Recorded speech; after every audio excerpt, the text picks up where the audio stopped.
Halo, berjumpa lagi dengan Kapten Anime.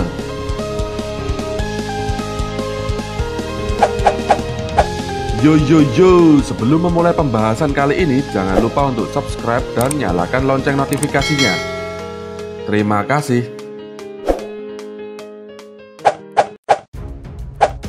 Para pendekar pedang di One Piece terkenal punya banyak jurus mematikan. Selain punya kekuatan buah iblis, ada banyak pendekar juga yang terkenal memiliki pedang yang luar biasa. Para ahli pedang ini punya kemampuan mematikan dalam mengayunkan senjatanya. Ada banyak jurus menarik dari para pendekar di One Piece. Mereka selalu punya ciri khas dengan senjata dan kekuatan buah iblis yang mereka dapatkan. Bahkan, jurus-jurus tersebut terlihat sangat unik, sehingga punya tempat tersendiri di hati para penggemarnya.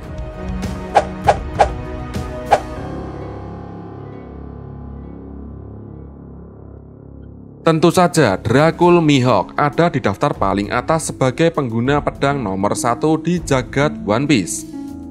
Pengguna pedang hitam berjuluk Yori ini pernah mendemonstrasikan kekuatan mengerikannya di perang Marineford dengan menunjukkan The World's Strong Slash. Saking mengerikannya, tebasan ini bisa memecah gunung es buatan Aokiji hingga mengempaskan perahu besar dari armada bajak laut Shirohige. Meski mengerikan, Mihawk belum mengeluarkan kemampuan terbaiknya dalam duel. Saat mencoba menebas Whitebird, Mihawk mengukur lebih dulu jaraknya dengan kapal Whitebird, sehingga tidak perlu mengeluarkan tenaga lebih besar. Bisa dibayangkan, jika ternyata kemampuan ini masih punya batas lebih tinggi, akan seperti apa kekuatannya?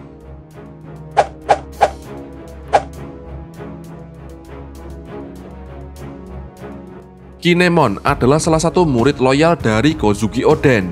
Samurai dari Wano ini punya salah satu jurus bertahan berjuluk Homurasaki atau Fire Slash, yang bisa membelah api dan energi elemen lainnya. Saking kuatnya, teknik ini ternyata bisa dipakai untuk menangkis semburan dari Kaido, yang bahkan telah berubah menjadi naga. Entah bagaimana caranya, setelah Kinemon dan Nine Red Scabbards jatuh, ternyata Zoro telah menguasai teknik ini. Dirinya pun bisa menangkis semburan Kaido dengan membelahnya tepat di tengahnya. Meskipun hanya teknik bertahan, tapi tentu saja jurus pedang ini sangat menarik di One Piece.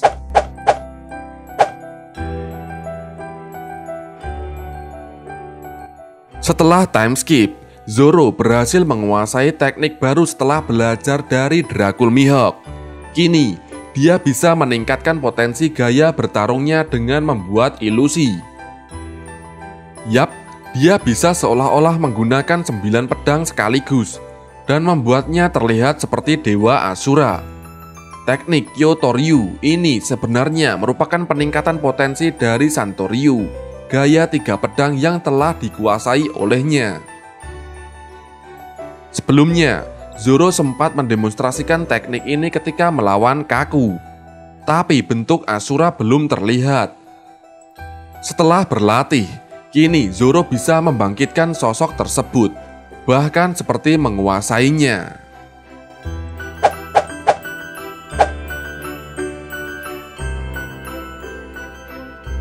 Jadi orang terkuat di dunia membuat Whitebird sangat ditakuti. Pasalnya, Sang Yonko merupakan pemilik buah iblis Gura-Gura Nomi yang membuatnya bisa menciptakan gempa. Selain buah iblis mengerikan tersebut, dia juga punya senjata Naginata atau tombak berujung tajam bernama Muraku Mogiri. Whitebird bisa menggabungkan kekuatan buah iblisnya dengan senjata bertipe Saijō Wazamono miliknya ini. Teknik Naginata Rasetsu membuat ujung senjatanya memancarkan energi putih yang bisa menghempaskan musuh dan menggetarkan tanah tanpa mengenainya.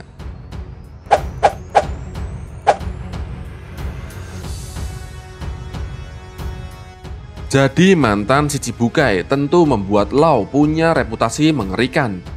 Terlebih lagi sebagai aliansi topi jerami, Law merupakan aset berharga. Sebagai pemegang buah iblis OP-OP Nomi, dirinya bisa melakukan manipulasi ruang dan membuatnya jadi dokter bedah yang cukup unik. Dengan senjata pedangnya, Law bisa menggabungkan kekuatan buah iblisnya seperti Whitebird. Salah satu teknik mematikan miliknya berjuluk Gamma Knife dan Radio Knife. Meski tanpa menggunakan room, Law bisa melukai musuhnya tanpa ada luka sayatan di kulitnya. Ya, kalian bisa terkena tebasan dan organ kalian hancur tanpa merasakan luka tusukan atau sayatan. Oke, seperti itulah pembahasan di video kali ini. Bagaimana menurut kalian? Jika kalian mempunyai pendapat lain, silahkan simpan di hati kalian masing-masing. Oke, terima kasih.